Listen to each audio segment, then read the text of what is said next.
Hello, welcome to Granada Reports. We're live with the latest across the northwest. Hello, on the programme this evening. The rising cost of living, how spiralling energy prices are affecting us all, especially our most vulnerable.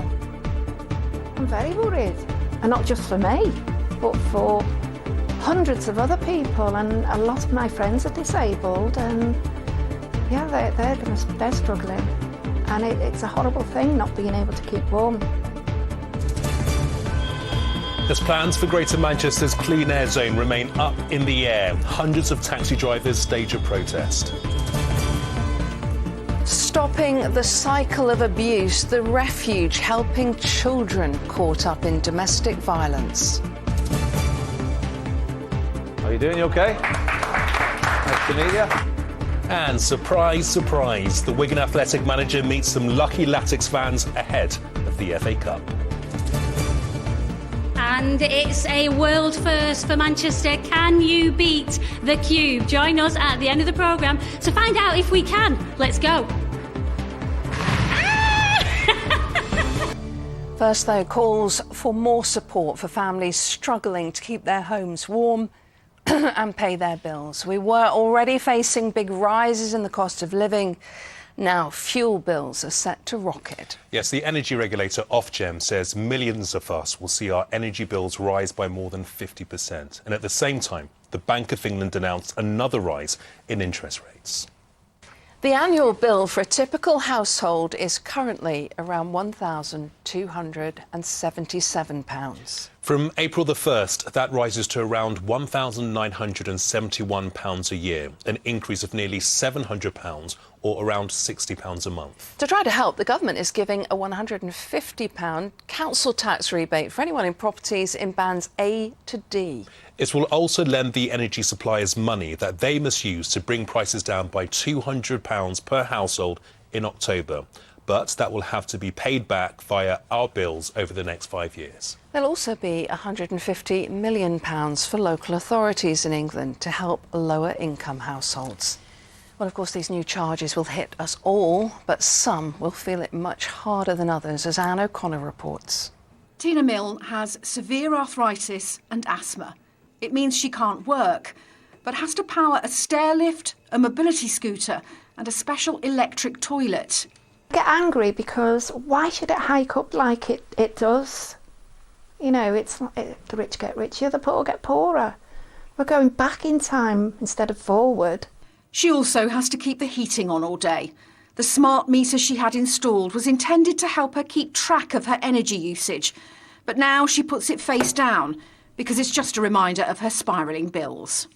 I'm very worried, and not just for me, but for hundreds of other people, and a lot of my friends are disabled, and yeah, they're struggling, and it's a horrible thing not being able to keep warm. You've got to wear layers. Near her home in Ellesmere Port, she helps out at a charity, the Port in the Storm Crisis Cafe, where people like David get advice. He's ex-military, has post-traumatic stress disorder from serving in Bosnia, and is facing eviction because of a £700 rent debt. For me, it's either food or gas or electric, and that's the decision to make. So at the moment, you come to a stage where I live on tomato soup and bread. I know it sounds really bad, but that's what it's down to at the moment. You're living on tomato soup and bread? Yeah, well, I can't afford to buy it. I couldn't go and do a full shop. I just wouldn't be able to live then. I wouldn't have gas and electric. It means that's what I have to do for a whole month. Michael Steenkamp's a debt advisor here. He's seen a big rise in the number of people arriving unable to make ends meet. It appears for many people there's more months than there is money. You can provide budgeting advice, you can give tips and tricks, and there are lots of tips and tricks out there. Search around for lower prices on things like broadband, mobile phones. It's more and more difficult to find cheaper prices and to do searches for gas and electricity. Each and every one of the electric and gas companies are raising their prices. Many of them have gone bust in the last couple of months, and that's had an impact on, as I mentioned, particularly the low-income user. So yes, we can still provide budgeting advice to these people, but it is becoming more and more difficult. And Barbara Flynn Southern, the cafe founder, believes the crisis many find themselves in drains money from everywhere. It's horrendous, and the fact, what I think we don't realise is the impact of finances. We are now seeing, I'd say 30% more people due to finances. So that impacts us, but before they get to us, they've been to their GP. So that is taking money for a GP going into the practice. So the economy is getting dragged in every shape and form, but the outcome is still the same, desperation.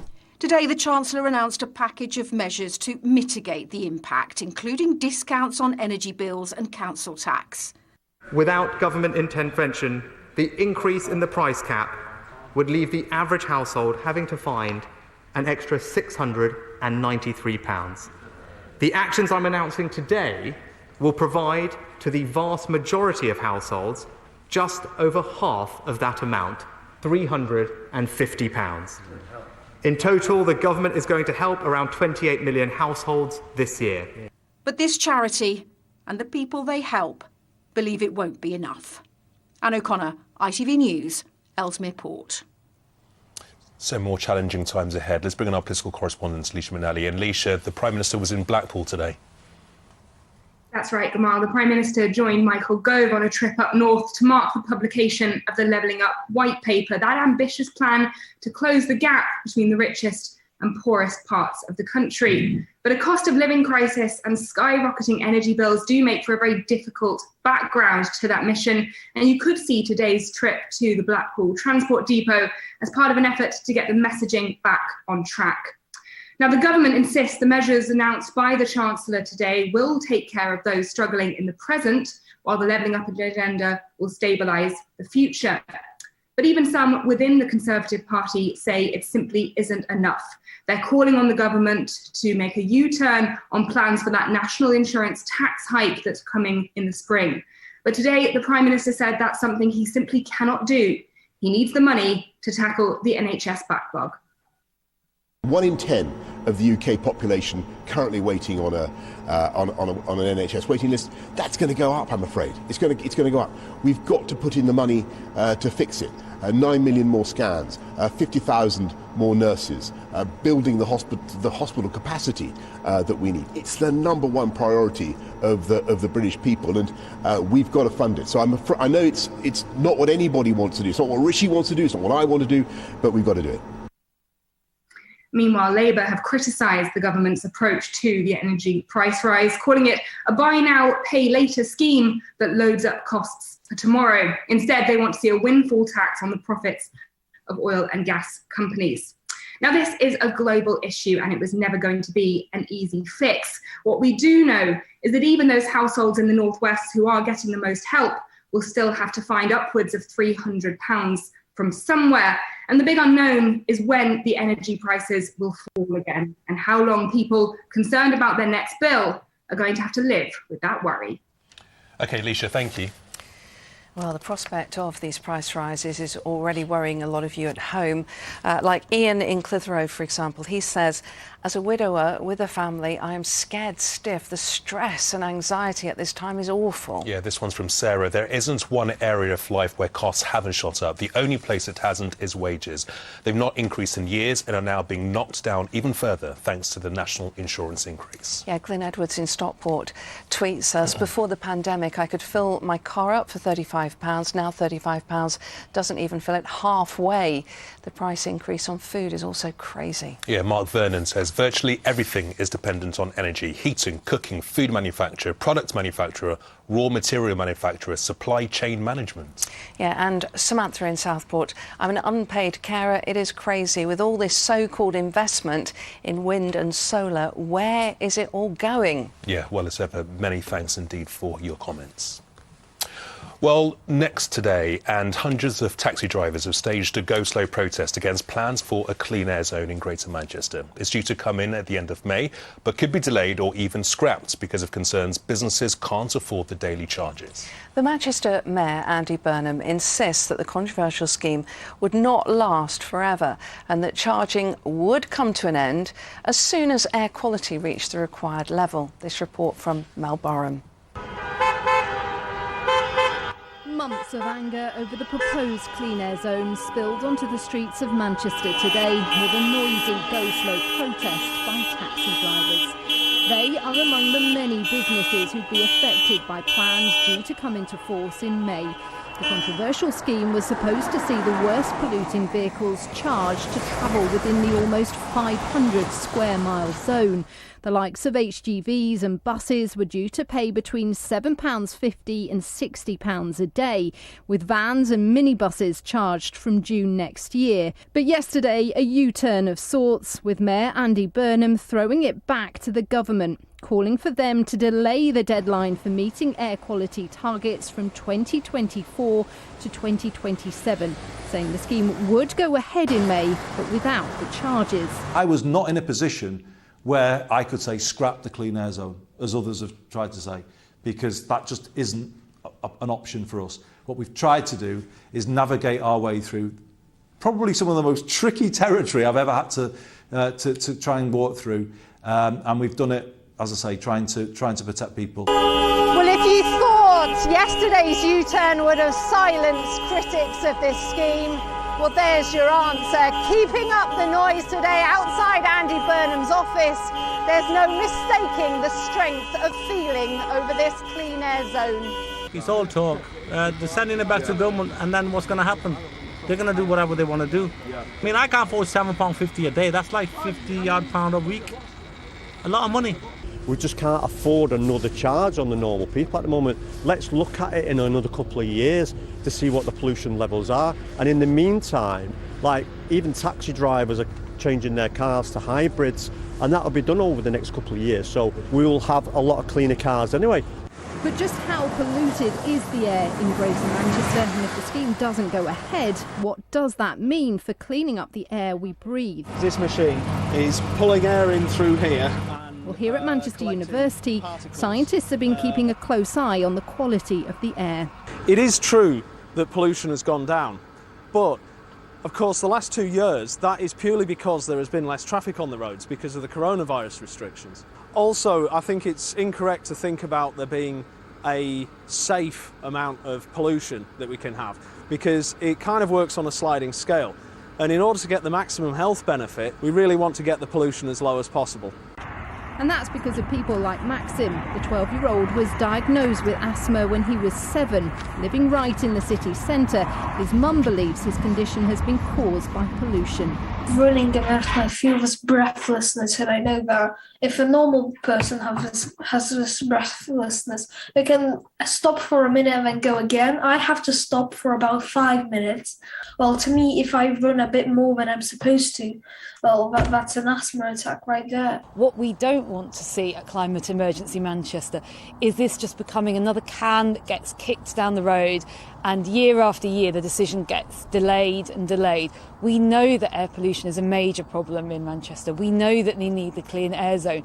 So we need to use this time carefully to find a solution, learning from what works elsewhere to provide something that works for everyone. What that solution is tonight unclear. Mel Barham, ITV News, Manchester. The last we've heard of that, I think. On to other news. The Isle of Man is lifting its legal COVID restrictions from the end of March. It means anyone will be allowed onto the island without testing or isolation, regardless of vaccination status. There'll no longer be a legal requirement to stay home if someone tests positive. The government, however, is asking people with COVID to isolate until 48 hours after the symptoms pass. A vaccine that could help save the lives of young elephants is being trialled at Chester Zoo. Scientists hope the pilot study will help to fight a deadly herpes virus, which is a major threat to the long-term survival of the ancient elephant. If successful, the vaccine could be rolled out in sanctuaries and in the wild. Yeah, let's hope that works. Well, next tonight, the children caught up in domestic violence who often have to keep moving to stay safe. How would you cope with having to change primary school 14 times? All this week, we're looking at the great work of the Fort Alice Women's Refuge in Bolton, and they also help children. 1 in 7 children will have lived with domestic violence at some point. In the last of her special reports, Tasha Kachiri looks at the experiences of young people who have found a safe haven. Broken nose, black eyes, and several punches to your face. But remember, Mum, I was there too. Terrified, frightened, and not knowing what to do. Leah was 11 when she wrote that poem. It was part of a project designed to help children to talk about what it's like living in a household with domestic abuse. The children express themselves through forms of art. They're also taught about healthy relationships and what they should look like. For most of them, they've never seen a healthy relationship. They just don't know what one is. They don't know what's acceptable and what's not acceptable. And if you can give them that early intervention at the beginning, the education, that can prevent them from following a path and getting in an abusive relationship themselves. Stacey arrived at Fort Alice when she was 8. By then, she'd already been to 10 different refuges. I honestly used to just dream of being put in care for most of my childhood. Her family were forced to move around to escape her mum's abuser. They just took us in with open arms. It was just a breath of fresh air in a life of turmoil. What were you able to do when you came to Fort Alice that you weren't able to do before? Play. It was the first time I could say I was genuinely happy. No one cared who I was, what I liked, what I wanted to do with my life. And they actually encouraged me to think about it because I hadn't thought about none of that. I was constantly in a state of survival, so they just pulled me out of survival mode and into living mode. Stacey and her brother and sister were able to get one-on-one support from the children's services here, while her mum got support too. She said that changed everything. It's critical in my eyes that support is available because I don't think I would still be alive if I didn't have the support that I had off them. Yeah, they've saved a lot of lives, even the ones that they don't really know about. After going to 14 primary schools, Stacey got a degree and a great job. She's even been back to Fort Alice to volunteer and help other children just like her. If I hadn't have had anyone that brought out the potential in me, then I wouldn't have made it as far as I have. And I just kept going because I knew that, well, if I can make it and people can see what you can go through and still achieve, then maybe it'd stop somebody else from giving up on themselves. They brought hope, and you can't put a price on hope. So, Tasha Kachiri, ITV News. Yeah, you absolutely can't put a price on hope. Well, we have had a huge reaction to Tasha's reports all week, and many of you have been sharing your experiences with us. If you've missed any of Tasha's reports at all, you'd like to re-watch them, they're all on our website. You can also find out more information about how to get help if you or anyone you know is affected by heading over to itv.com/Granada. OK, on to sport now, where Mason Greenwood's manager has been speaking for the first time since the footballer's arrest. Chris. Yeah, lots of restrictions on what Ralph Rangnick could talk about today because of the investigation, but he has admitted that Mason Greenwood being questioned by police over an alleged rape has affected his club both on the training pitch and in the transfer window. Manchester United, who have suspended Greenwood from playing and training, say supporters will be able to swap their shirts with his name on for free. Rangnick says Greenwood's teammates have been discussing this week's events and that his absence was a major factor in Jesse Lingard not being sold to Newcastle or West Ham. So it was two things. One thing was obviously that we had the problem with Mason Greenwood and being without a player for the time being that has played regularly in the last couple of weeks. And on the other hand, the club couldn't find an agreement with any other club. I suppose it was a topic within the team, but they're all human beings, and Mason was part of the group until before we had our break. But we could train under normal circumstances, and we're looking forward to the game tomorrow. Everton's new manager, Frank Lampard, has brought former Chelsea and England teammate Ashley Cole to Goodison Park as first-team coach. Lampard today held his first press conference since taking charge of the club on Monday. It's a tough gig with Everton just 2 places above the relegation zone, and he's told ITV News that he can't wait to get back on the touchline alongside other young managers like Steven Gerrard. Probably the only time I got anywhere near frustrated was watching games, seeing the passion, seeing people I used to go up against and things like that, and huge respect for people and managers like Steven Gerrard and Patrick Vieira and players and managers in the Premier League, because I know the strains of the job, and I'm very excited to go up against them all. I could sense a real ambition, and I could sense a real pride in what they want to be and what this club is and where it wants to get to. And when you have a challenge like that, and the way I am, then it's something that you want to buy into. The amount of fans that have just come up to me or sent messages in the last week or so, you want to make them happy, give them a team they're proud of. You know, we're in the Premier League, we want to stay there. That's always the baseline when you consider the position we're in at the moment. But I want to actually put an imprint on this team where it could look like a team that the Everton fans are proud of and get excited to come and watch. And of course, it looks like a team that can win. He's still got the skills, doesn't he? Anyway, Lampard's old club Manchester City can reach another cup final tonight. They take on Spurs in the semi-final of the Women's League Cup. The winners tonight will go on to face Chelsea, who ended Manchester United women's hopes of a first major trophy last night. 3-1 is how it finished in their semi. In today's rugby news, Sale's Tom Curry will captain England in their Six Nations opener this weekend. Curry will lead the team out at Murrayfield on Saturday as England take on Scotland for the Calcutta Cup. The Sharks forward is taking the reins from Owen Farrell, who will miss the whole competition because of ankle surgery.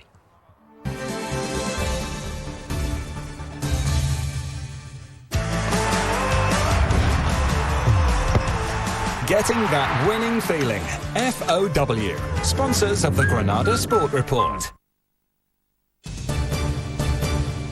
Now we turn our attention to this weekend's FA Cup action with League One's Wigan Athletics still going strong. After seeing off Blackburn, they'll hope to shock another Championship side, Stoke City, in round 4. And that's not the only surprise they've been working on this week, as David Chisnall found out today.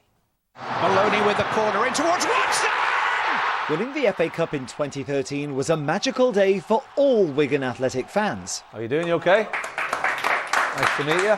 And ahead of their 4th round tie with Stoke this weekend, this group of lucky Latics supporters have today been treated to another special day by the club with a visit from their manager Liam Richardson. Great work over the last couple of years, well done. Fantastic. Well, Richardson took time out from preparing for Saturday's game to meet young fans on an employability programme that's run by the club's community trust. The course has been absolutely brilliant, and then obviously to top it all off, meeting the gaffer, it's just absolutely mind-blowing. Obviously meeting him, never met him before. He's just what a nice guy to talk to. It's absolutely unreal. There's not a club like it. It's just my heart really. It's my heart and soul. I bleed Wigan. Yes, I'm surprised. Yeah, I'm a massive Wigan fan myself, so I come to every home game, massive season ticket holder. To see the Moving On project, initiatives like that, within community football clubs, it's fantastic. If we can even touch one person's life as a football club, it's all worthwhile. And the work that these guys from the community do, a lot of it goes on behind the scenes. You can see how powerful it is on days like this. Well, after administration and relegation in recent years, the good times are returning to Wigan this season, as well as pushing for promotion back to the Championship. They're the only North West Football League team left standing in the FA Cup, thanks to a 93rd minute winner against Blackburn. Well, it's now 20 games since Wigan last tasted defeat. That came way back in October. They're currently on the longest unbeaten run out of all 92 teams across the top 4 divisions. Even better than Manchester City. What do you put that down to? Hard work, routine, the will to win, the will to run for your mate. It's just from day one the group that we've put together, full of good people. Some good players, the young players, the football club coming together again to work hard. We just want to be competitive in every game. Saturday be no different. 20 unbeaten, I believe. 30, 40 potentially. Can we go that far? I wouldn't disrespect anybody, but we'll look at our next game and we'll tackle it the best we can. This has certainly been a day to remember for these Wigan fans. Now Liam wants to make it a season to remember for all Latics supporters. David Chisnall, ITV News, Wigan. Yeah, and plenty more FA Cup previews on tomorrow's show as well. Brilliant, thanks Chris.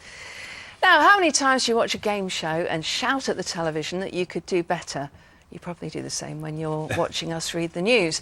But could you really? Yeah, well, now is the time to put that to the test. You can have a go at the new Cube Live attraction. Basically, you face tough challenges against a clock in the confines of a huge cube. Yeah, it's all going live tonight, and it's there that we join Caroline Whitmore. This is exciting stuff, Cal. A world first for Manchester. Yes, thanks you too. As you say, this is exciting stuff. A world first for Manchester. This is the first time that fans of the Cube can get to have a go inside the Cube. The first time ever. Now, if you haven't seen the programme, it's been on our screens for 13 years. Of course, hosted by Philip Schofield. It's had 11 series and it's won 3 BAFTAs. So come with me now. We're here inside the Manchester Arndale, inside the brand new entertainment complex. It's called Urban Playground. around, and as if by magic, here's Edward. You're one of the directors here, aren't you? This is actually quite daunting. Oh, doors are shutting and everything. It's quite daunting being inside the cube, isn't it? It's amazing how daunting being inside a 4-metre Perspex box really is. And I have been counting the cubes. There's 12 in total, but no Philip Schofield. Unfortunately, Philip couldn't be with us today, but there's 12 cubes, 12 different games. As per the game show, you'll play 7, which means you can play 7 games today, come back tomorrow and get completely different games. So it's not just a cube, though, is it? There are other things here inside the complex as well, isn't there? Yeah, that's right. On the other side, we have putters, which is our version of mini golf. There's 3 courses, fully infused with technology, so that you can't cheat. Oh, shucks, you can't cheat. And how long has this been in the making for? Because it looks incredible. Yeah, I mean, we've been planning for about 3 years. Obviously, COVID got in the middle of that, which slowed everything down. But I think we're just so excited to be operating now and open. It's amazing. And we're going to have a go at doing this cube, aren't we? Can we beat the cube?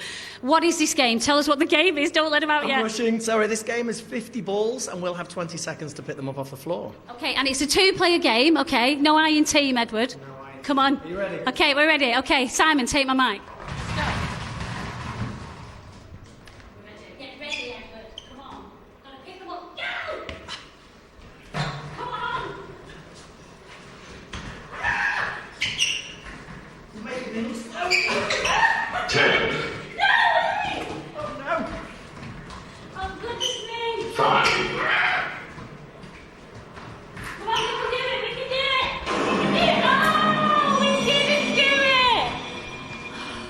We didn't. Contestants defeated. Oh, contestants defeated. I don't believe it.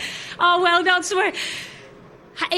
Tickets are on sale now, aren't they? And it opens next Thursday. We're all a bit out of breath, aren't we? Absolutely, yes. Tickets on sale. We open on Thursday. Very excited.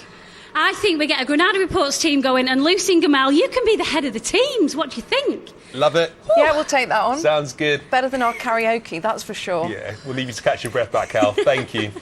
Joe has got the weather. Oh, I love a hot shower and a cold day, me. And a minute shorter than usual. What a legend. United Utilities sponsors ITV Granada weather. Thank you. A very good evening to you. Another rather quiet day today and mild, although that wind's beginning to feel chillier now. And we've seen some sunshine this afternoon, but it will be clouding up overnight with rain pushing in. Behind it, colder air, and with moisture on the roads, the risk of some ice as we head into tomorrow morning. A much more cold, blustery feel to Friday. As we can see, that rain pushes through as we go through tonight. Behind it, colder air digging in. Blustery conditions tomorrow. Quite a few wintry sleet and hail showers up on higher ground. Temperatures will return to around normal or just above average for the weekend, but there will be some showery rain around on both Saturday and Sunday. Now back to this evening, quite quickly things cloud up. That rain will move through, 1 or 2 heavy bursts for a time, and behind it that colder air will be digging in. So if we see any showers lingering behind the main body of rain, they could turn wintry on the tops of the southern uplands, the Cumbrian Fells, the Pennines, as we head into tomorrow morning, as well as the Peak District. Elsewhere it becomes dry and a little quieter before dawn, but cold. Perhaps a touch of frost and a few icy stretches to start the day tomorrow, when the sun will be up at 7:52, setting 4:58 tomorrow afternoon.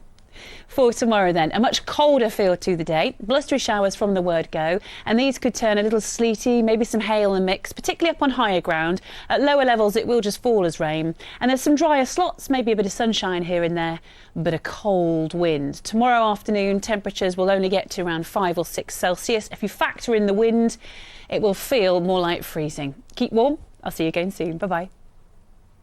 United Utilities sponsors ITV Granada weather. Oh, hello. Get him a towel. Thanks, Joe. A couple of your comments before we go. Julie Cooper says, I earn a good wage. I am really noticing it, mainly with gas and electric. God knows how people less fortunate will cope. It's a real worry. Yeah, this one from Tracy Grooves in Chester. It's all very well the government's helping the most vulnerable, and they should, but what about the people who don't meet the criteria but are still on low pay? They've been forgotten. Thank you very much for your comments, and we'll see you tomorrow. Bye-bye. Yeah, thanks for joining us. Bye-bye.